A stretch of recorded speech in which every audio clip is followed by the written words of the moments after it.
Picture this, a glittering gala at the historic Charleston Naval Club, chandeliers casting a warm glow over polished oak and clinking glasses of aged bourbon. Lieutenant Evelyn Harper, a 30-year-old Marine with eyes like steel, stands tall in her crisp dress blues, her chest adorned with ribbons earned in the dust of Fallujah. She's a warrior, battle-tested, but tonight she's a stranger in her own skin. The air hums with power, generals, colonels, the elite of the military world. Yet all eyes turn to her grandfather, General Cornelius Vance, a towering figure whose voice could silence a storm. He raises his glass, his silver hair catching the light, and delivers a toast that slices through Evelyn like shrapnel. "To my grandson Theo," he booms, "the future of the Vance legacy, a mind destined for the Pentagon, not a grunt scrounging in the dirt." The room erupts in laughter, a cruel wave that drowns Evelyn's pride. Her cousin Theo, smug in his tailored uniform, basks in the praise, never having faced a firefight. Cornelius's eyes lock on Evelyn, his smirk ablaze. Some women play at war, but their place is elsewhere, perhaps polishing silverware. Her mother, Clara, grips her hand, a fragile anchor in the storm, but the damage is done. Evelyn's heart burns, not just with shame, but with a spark of defiance. She's no decoration. She's a Marine raider, and this insult is only the beginning of a war she didn't start but will finish. The room spins back to its chatter, but Evelyn's world has shifted. She steps away, her polished shoes clicking on the hardwood, seeking air, seeking escape. Theo, basking in his glory, fumbles a sleek leather portfolio and papers scatter like leaves. One lands at Evelyn's feet, stamped with the Department of Defense seal. She bends to retrieve it, a reflex, but her blood freezes as she reads the words. Her name, Lieutenant Evelyn R. Harper, TS/SCI clearance, on a form she never signed. The signature is Theo's, a clumsy forgery from the boy she once taught to write his name. This isn't just humiliation, it's betrayal, a violation that runs deeper than the laughter still echoing in her ears. Her grandfather's empire, built on her name, is a house of lies, and she's just found the key to burn it down. But what's on those papers? And how far does this treachery reach? Hey, if Evelyn's fire speaks to you, hit that like button, drop a comment about a time you faced a betrayal, and share this story with someone who needs to hear it. Subscribe and ring the bell. We're just getting started, and you won't want to miss what's next. Evelyn's story isn't just about a gala gone wrong. It's about a woman who's been underestimated her whole life. Growing up in the shadow of the Vance estate in Savannah, Georgia, she was always the odd one out. At 14, during the family's annual quail hunt, a rite steeped in tradition, she stood ready, her shotgun cleaned, her aim sharper than any boy's. Her grandfather, Cornelius, scoffed, his voice dripping with disdain. "The kitchen's your battlefield, girl. Help your mother with the cornbread." Theo, all nerves and no skill, was handed the family's heirloom Winchester, while Evelyn was banished to the stove, the scent of sage and butter a bitter reminder of her exclusion. Her mother, Clara, watched with sad eyes, powerless against Cornelius's iron will. Years later, when Evelyn graduated with honors from the Naval Academy, Clara hung her portrait in the Vance Hall of Valor, a shrine to the family's male warriors. Within weeks, Cornelius had it removed, tossing it into a dusty attic corner. "This wall is for legacies," he told Clara, "not for girls who think they're soldiers." Each slight was a brick in a wall meant to cage Evelyn, but they only sharpened her resolve. Now, standing in the Charleston Naval Club, that forged document in her hand, Evelyn feels those old wounds bleed anew. The laughter from the gala fades, but the sting of her grandfather's words lingers.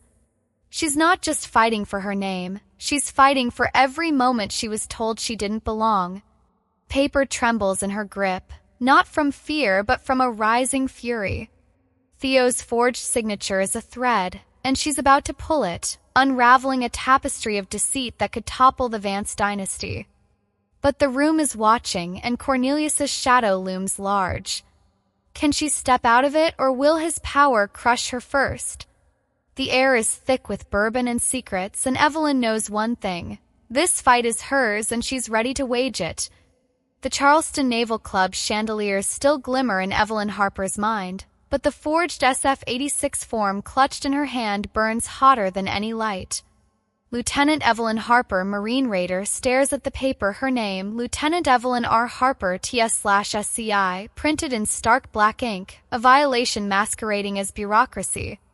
The signature below, a clumsy mimicry of her own, is her cousin Theo's, scrawled with the same looping arrogance she taught him as a child in their Savannah kitchen, sunlight streaming through the windows, the smell of peach pie in the air. That memory stings, but what's worse is the realization. Her top-secret clearance, earned through years of sweat and sacrifice, is being used as a golden ticket. General Cornelius Vance, her grandfather, and Theo are profiting from defense contracts, millions funneled through a shadowy company called Triton Security Solutions. The document isn't just a betrayal, it's a key to a criminal empire built on her honor. Evelyn's pulse hammers, not with fear but with a cold, sharpening rage. She's no longer the girl banished to the kitchen. She's a warrior, and this war just got personal. As the Gala's murmurs swirl around her, Evelyn tucks the paper into her jacket, her movements deliberate, like a sniper lining up a shot. She slips through the crowd, past Theo's smug grin and Cornelius's commanding presence, her mind racing. Triton's name is familiar. She's seen it in briefings, tied to surveillance tech used by her own unit in Fallujah. The thought that her clearance, her blood-earned trust, is being exploited to arm her brothers-in-arms with potentially compromised gear twists her gut. She steps onto the club's balcony, the salty Charleston breeze doing little to cool her fury. In her pocket, her phone buzzes, a text from an unknown number. "You're digging where you shouldn't. Stop or you'll regret it." The threat is a match to gasoline. Someone knows she's seen the form, and they're scared. But who? Cornelius, with his iron grip on the family? Theo, the golden boy playing puppet? Or someone else, lurking in the shadows of their empire? Evelyn's mind flashes to a mission in Iraq, pinned down by gunfire, her team's lives hinging on her calm. She breathes deep, channeling that focus now. Back inside, she catches Theo's eye as he laughs with a cluster of officers, his portfolio now neatly tucked under his arm. She knows he's complicit. He signed her name after all, but the scale of this scheme feels bigger than his ambition. Cornelius's toast, calling her a grunt, wasn't just cruelty. It was a distraction, a way to keep her small while they used her name to open doors. She needs evidence, something concrete to expose them, but the anonymous text suggests time is short. Her mother, Clara, lingers nearby, her eyes heavy with unspoken apologies. Evelyn feels a pang. Clara's always been a quiet ally, but is she ready to stand against Cornelius? The weight of the forged form presses against her chest, a ticking bomb. She needs allies, and fast, because this isn't just about her name. It's about the lives of Marines relying on Triton's tech. As she steps back into the Gala, a plan begins to form. She remembers a hard drive Cornelius gave her years ago, dismissing it as family paperwork. Could it hold more forged documents, more proof of Triton's dealings? The thought electrifies her, but the text's warning echoes. "You'll regret it." Evelyn's no stranger to danger. She's faced death in the desert, but this threat feels colder, closer. She scans the room, every face a potential enemy. Theo's laugh cuts through the chatter, and she wonders, did he send the text, or is he just a pawn in Cornelius's game? The stakes are climbing, and Evelyn knows one misstep could bury her. But she's a Marine, forged in fire, and she's not backing down. The truth is out there, hidden in files or whispers, and she's going to find it, even if it means tearing down the Vance legacy brick by brick. The Charleston night air clings to Evelyn Harper as she stands on the Naval Club's balcony. The forged SF-86 form a silent weight in her pocket. The sting of her grandfather's toast, calling her a grunt unfit for the Vance legacy, merges with the fresh wound of betrayal. Her name, her clearance, stolen to fuel General Cornelius Vance's empire. But this isn't new. The forged document is just the latest exhibit in a gallery of slights. each one a brushstroke painting Evelyn as the outsider in her own bloodline. Her mind drifts to the sprawling Vance estate in Savannah, Georgia, where the roots of her defiance were planted. At 14, Evelyn stood at the edge of the family's oak-lined fields, her boots scuffed, her shotgun gleaming, ready for the annual quail hunt, a sacred Vance tradition for the men. She'd spent months practicing, her aim deadly from 100 yards, a skill honed by her maternal grandfather, a retired Marine sniper named Amos Reed. But Cornelius, his presence heavy as the November frost, surveyed her with a smirk. "The kitchen's your battlefield, Evelyn," he said, his voice a velvet blade. "Go help your mother with the cornbread." The words hit harder than any recoil. Her cousin Theo, 12 and flinching at the shotgun's report, was handed the family's heirloom Winchester, his hands trembling under its weight. Evelyn was sent indoors, the scent of sage and butter choking her as she kneaded dough under Clara's sad, silent gaze. Outside, the crack of gunfire mocked her exclusion, each shot a reminder of a world she was barred from entering. Years later, at 22, Evelyn graduated with honors from the Naval Academy, her dress blues crisp, her heart swelling with pride. Clara, defying Cornelius's shadow, hung Evelyn's portrait in the Vance Hall of Valor, a mahogany shrine to the family's male warriors, stretching back to the Civil War. For one fleeting week, Evelyn's image stood among them, a quiet rebellion. But when she returned on leave, the portrait was gone, relegated to an attic corner, face down among cobwebs and old ledgers. She overheard Cornelius's low growl to Clara. "This wall is for legacies, not for girls chasing fantasies." The dismissal wasn't just personal. It was a verdict, casting her as a flaw in the Vance dynasty. Each memory, sharp as shrapnel, now fuels her resolve. The forged SF-86 isn't just a crime. It's the culmination of a lifetime of being told she's less. Standing on the balcony, the Charleston harbor glittering below, Evelyn feels the weight of those years. The anonymous text, "Stop or you'll regret it," buzzes in her mind, but it only sharpens her focus. Cornelius thinks he can bury her in shame, but he's underestimated her. She's not the girl peeling cornbread dough anymore. Back inside, the Gala's chatter feels distant, like static. Evelyn's eyes find Clara, her mother's hands twisting nervously, her face a map of unspoken apologies. Clara's always been a soft presence, bending under Cornelius's will, but there's a flicker in her eyes tonight. Something new, something fierce. Could she be an ally? Evelyn's fingers brushed the forged form in her pocket, her thoughts racing to that hard drive Cornelius gave her years ago, dismissed as paperwork.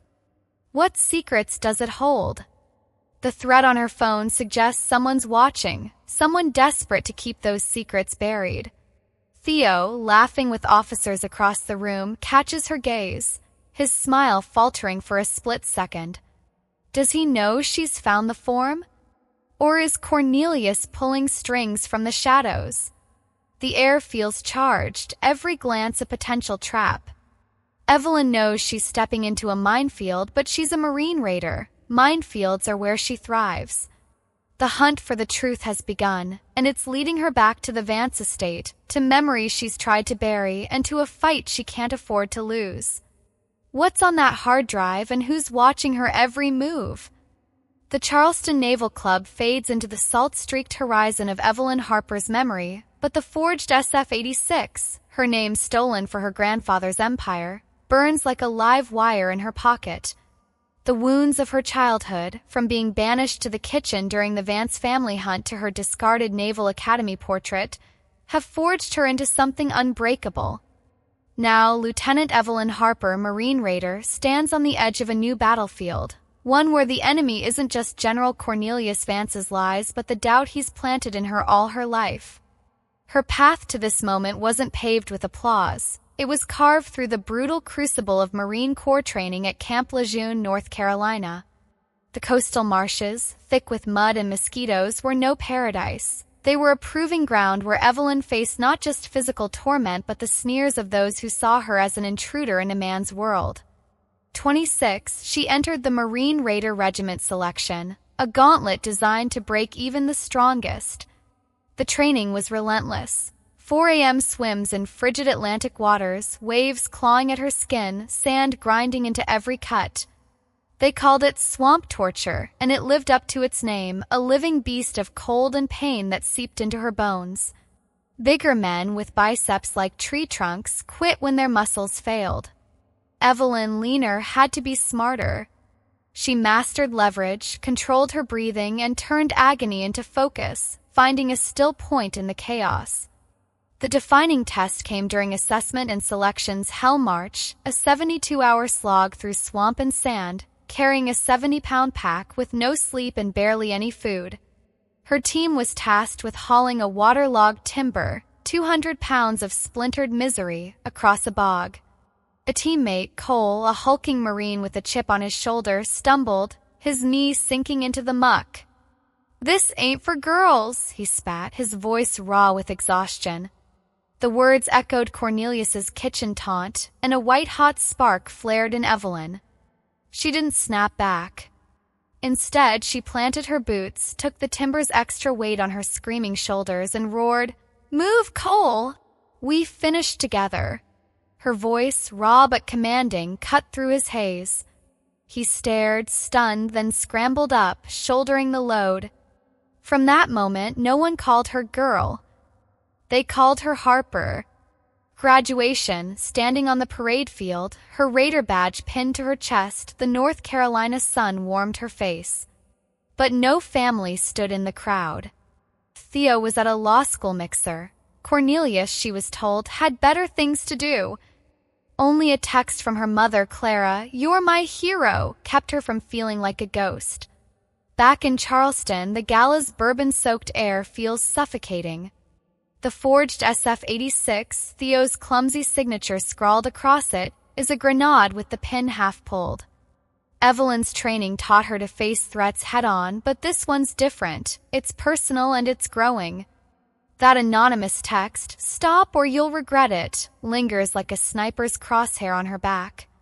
She knows the hard drive Cornelius gave her years ago, dismissed as family records, might hold the key to unraveling Triton security solution schemes. But retrieving it means returning to the Vance estate, a place of old wounds and watchful eyes. As she moves through the Gala, Theo's laughter grates, his portfolio now clutched tightly. Is he nervous, or is it her imagination? Clara's gaze meets hers, a silent question passing between them. Evelyn's hand brushes the forged form, her resolve hardening. She's survived Hell March. She can survive this. But the threat on her phone suggests someone's one step ahead, and the swamp of her family's secrets is deeper than she feared. What's waiting in Savannah, and who's tracking her every move? The Charleston Naval Club's glittering facade fades as Lieutenant Evelyn Harper clutches the forged SF-86, her name twisted into a tool for her grandfather's empire. The sting of General Cornelius Vance's Gala toast, dismissing her as a grunt while exalting her cousin Theo, burns alongside memories of her childhood exclusion and the grueling triumph of Marine Raider training. But nothing cuts deeper than what she discovers on a gray, salt-soaked morning in her Charleston apartment, the ocean's murmur a faint echo through her window. It's June 12th, the anniversary of Corporal Levi Brooks' death, a Marine who bled out in her arms in Fallujah, his last words a whispered joke about her terrible coffee. Evelyn sits, staring at a photo of Levi's grin, her chest tight with grief. Then her phone buzzes, a text from a teammate, a screenshot of Theo's Instagram. There he is, tanned and smug on a Key West beach, a mojito raised, his caption smugly proclaiming, "Grinding pays off. Thanks, family." The date stamp is today, June 12th, and the insult is a blade to her heart.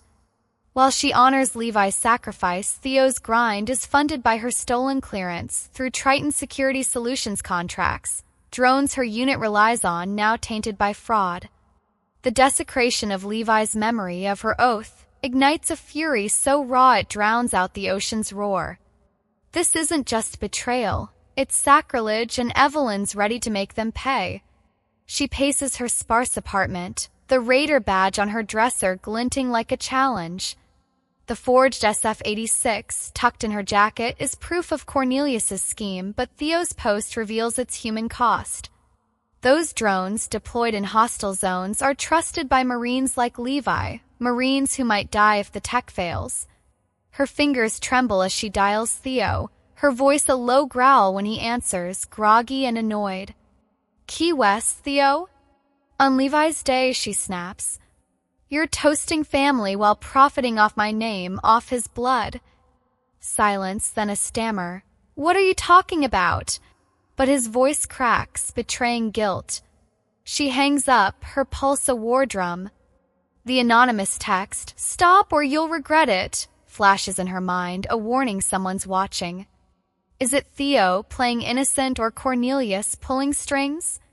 The hard drive, buried in her Savannah past, looms larger now.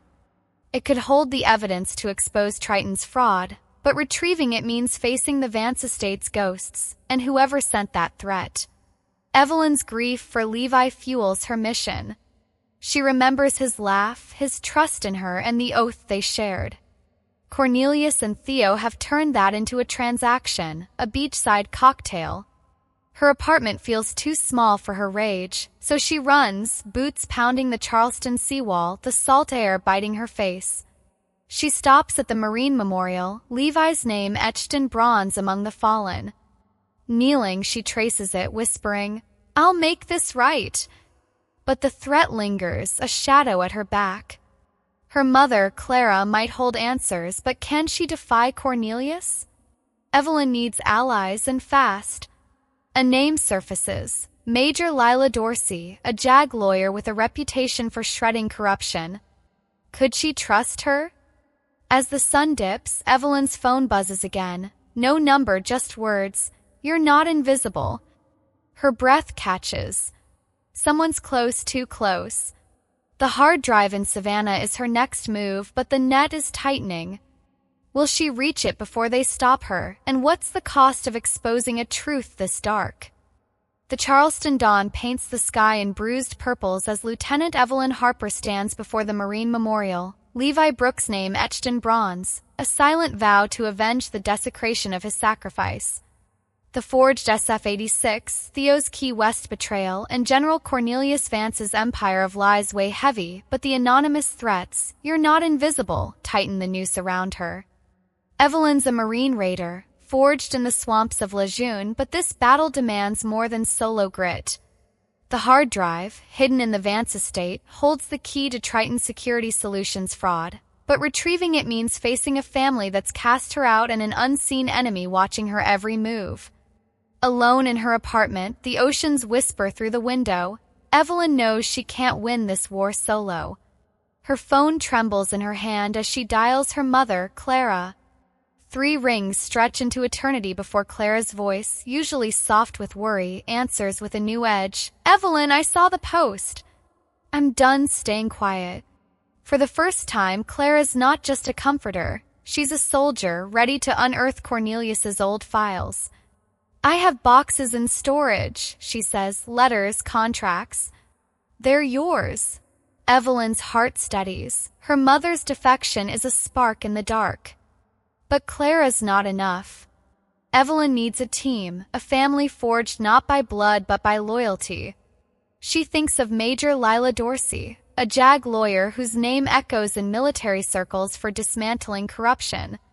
At a quiet coffee shop in Folly Beach, waves crashing nearby, Evelyn meets Lila, her uniform sharp, her eyes piercing.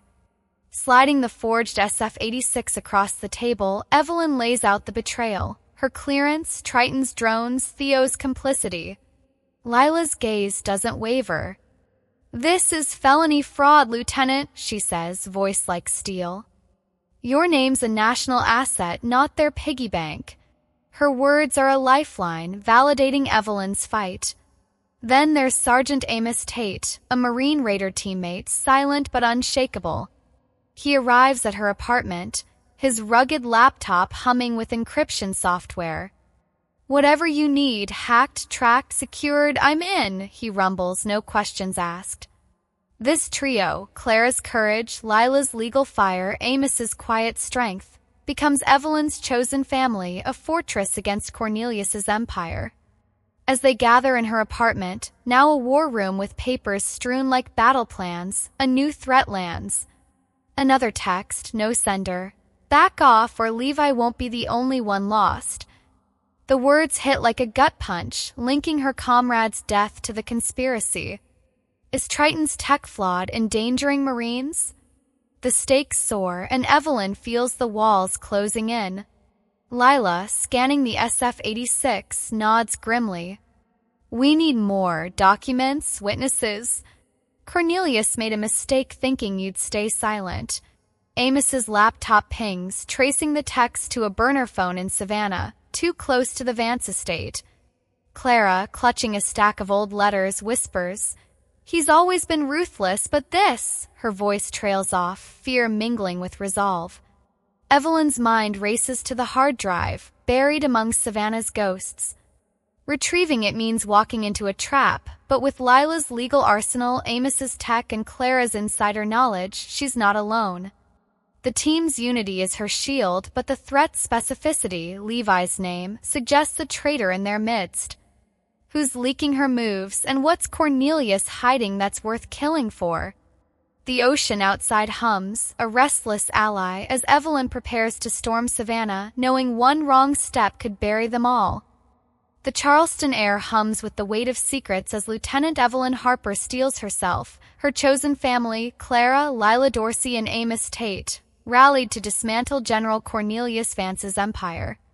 The forged SF-86, Theo's betrayal on Levi Brooks' anniversary, and the anonymous threats, "Back off or Levi won't be the only one lost," have pushed Evelyn to the edge. The hard drive, hidden in the Vance estate, holds the evidence to expose Triton Security Solutions' fraud, but it's a ticking bomb in a house of enemies. Evelyn knows confronting Cornelius directly is her next move, a high-stakes raid into the heart of his power. She chooses the Old Dominion Club in Washington, D.C., a fortress of oak and brass where Cornelius reigns like a king, portraits of grim-faced generals lining the walls. It's his sanctuary, where he'd never expect a threat, least of all from the granddaughter he's dismissed as a grunt. Evelyn prepares like it's a mission. No uniform, just a tailored navy blazer, it's cut sharp as her resolve. Tucked against her heart is her weapon, a sleek silver pen, its hidden recorder primed to capture every word. This isn't just a meeting, it's a psychological ambush, and she's ready to turn his arrogance into a noose. Evelyn steps into the club's private study, the air thick with cigar smoke and old leather. Cornelius sits in a crimson armchair, a glass of scotch swirling in his hand, his eyes glinting with predatory amusement. "So the little Marine thinks she's a warrior," he drawls, his voice a low rumble that's cowed men for decades. Evelyn plays her part, shoulders slumping, voice trembling. "Grandfather, I'm scared. Theo said it was just paperwork, but now there are lawyers. What's happening?" It's a performance honed in the swamps of Lejeune, where she learned to mask pain. Cornelius takes the bait, his posture easing, a smug smile spreading. "Don't fret, girl," he says, his tone syrupy with condescension. "This is strategy, beyond your grasp. Your clearance is a Vance asset like our estate. I've used it to secure our legacy, Triton's contracts, millions for the family." He leans forward, eyes cold. "You're a tool, Evelyn, nothing more. Be grateful you're useful." The words are a confession, a boast of fraud, and the pen records every syllable, its tiny red light a silent victory. Her heart pounds, but Evelyn keeps her mask, until the moment strikes. She straightens, the scared girl vanishing, replaced by the raider who survived Hal March. She caps the pen with a deliberate click, the sound echoing like a gavel. "Thank you, General," she says, her voice ice cold. "You just buried yourself." Cornelius's smirk freezes, his eyes narrowing as realization dawns. He lunges forward, knocking the scotch glass to the floor, but Evelyn's already moving, out the door into the DC night. Her phone buzzes, a new threat. "You'll pay for this." It's from a burner, but the timing suggests Cornelius isn't alone. Was Theo listening, or is there another player? Back in Charleston, Lila and Amos wait, the hard drive's contents still a mystery. Clara's letters hint at more contracts, more forgeries, but the threats are closing in. Evelyn's outmaneuvered the king in his own court, but the war isn't over. The recorder's evidence is a grenade, but pulling the pin means exposing herself to a counterattack. Who sent that text, and what's on the hard drive that's worth threatening her life for? The DC skyline glitters, a battlefield of shadows, and Evelyn knows the next move could be her last. The DC night wraps around Lieutenant Evelyn Harper like a cloak as she strides from the Old Dominion Club, the weight of her grandfather's recorded confession, a damning boast of using her clearance for Triton Security Solutions fraud, burning in the pen tucked against her heart. General Cornelius Vance's empire is teetering, but his parting threat, "You'll pay for this," echoes alongside the anonymous texts haunting her phone. The forged SF-86, Theo's Key West betrayal, and the desecration of Levi Brooks' memory have fueled her fight, but Evelyn knows this victory is fragile. Her chosen family, Clara, Major Lila Dorsey, and Sergeant Amos Tate, waits in Charleston, the hard drive from the Vance estate their final weapon. As she boards a red-eye flight back, a new message flashes. "You can't hide." The burner phone's Savannah origin, traced by Amos, points to the estate, but the sender's identity remains a shadow. Evelyn's marine instincts scream. The counterattack is coming, and it'll be brutal. Her apartment, now a war room of legal briefs and encrypted files, hums with urgency as Lila and Amos pore over the hard drive's contents. Folders labeled Vance Legacy, a cruel irony, stuffed with contracts tying her clearance to Triton's drones. But Cornelius isn't a man to fall quietly, and Evelyn braces for his retaliation. Hours later, it hits. A military blog, read by every officer she knows, posts a venomous article, "Marine Raiders' Stability Questioned." Anonymous family sources paint Evelyn as unhinged, her quest for justice a symptom of PTSD from Fallujah.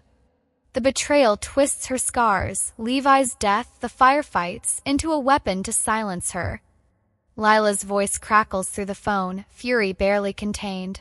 "This is Cornelius's desperation. We don't fight blogs, we fight in court." Clara's call follows, her voice no longer soft but blazing. "I'm done hiding, Evelyn.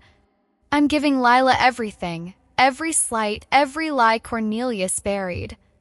Her sworn statement details the hunt, the discarded portrait, and years of Cornelius's cruelty, a mother's rebellion against a tyrant. Amos uncovers a key, Corporal Silas Boone, Cornelius's former aide, who notarized Triton's contracts before vanishing to a Wyoming ranch. Evelyn flies out, finding him in a wind-swept barn, his eyes haunted. "I didn't know it'd go this far," he whispers, signing an affidavit after Evelyn speaks of Levi, of Marines betrayed by Triton's greed.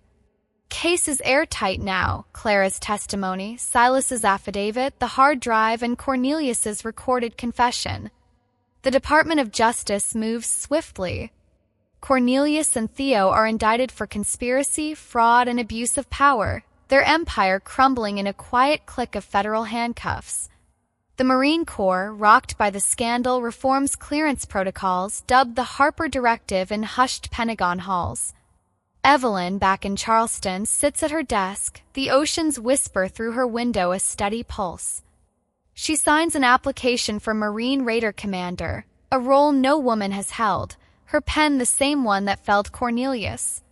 Her name, once buried in shame, now shines as a beacon of truth. A final text from Theo arrives, a scrawled "I'm sorry" from a prison cell. She burns it on the Charleston shore, flames licking the night as Lila and Amos stand beside her. "Some things don't mend," she murmurs. Lila nods, and that's enough. The fire consumes the past, and Evelyn feels free. The sun rises over Charleston, painting the ocean gold. Evelyn stands on the shore, her raider badge glinting, a symbol of battles won, not just against Cornelius, but against the voice that said she wasn't enough. Her story ripples, emails flooding from servicewomen, pilots, snipers, sailors, offering not pity but solidarity. You gave us a voice. She's rewritten her legacy not as a Vance but as Harper, a name that stands for honor. If her fight stirs you, hit that like button, share your own story of defiance in the comments, and subscribe. There are more voices to amplify, more battles to witness. Join us and let's keep the fire burning. Evelyn Harper stands on the Charleston shore, the Pacific's gentle waves lapping at her boots, a quiet contrast to the storm she's weathered. The fall of General Cornelius Vance's empire, the indictments, the Harper Directive, they're not just victories. They're a reclamation of her name, her honor. The Raider badge on her chest, hard-earned through swamps and sacrifice, gleams in the dawn, a reminder of the woman she's become.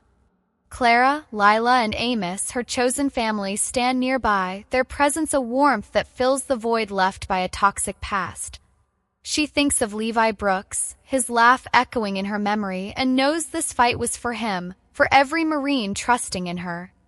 The pain of betrayal lingers, but it's woven into her strength, a scar that tells her story. Evelyn's pen, once a weapon, now signs her future, a Marine Raider commander, a trailblazer. The ocean stretches before her, endless, unyielding, like the path she's chosen.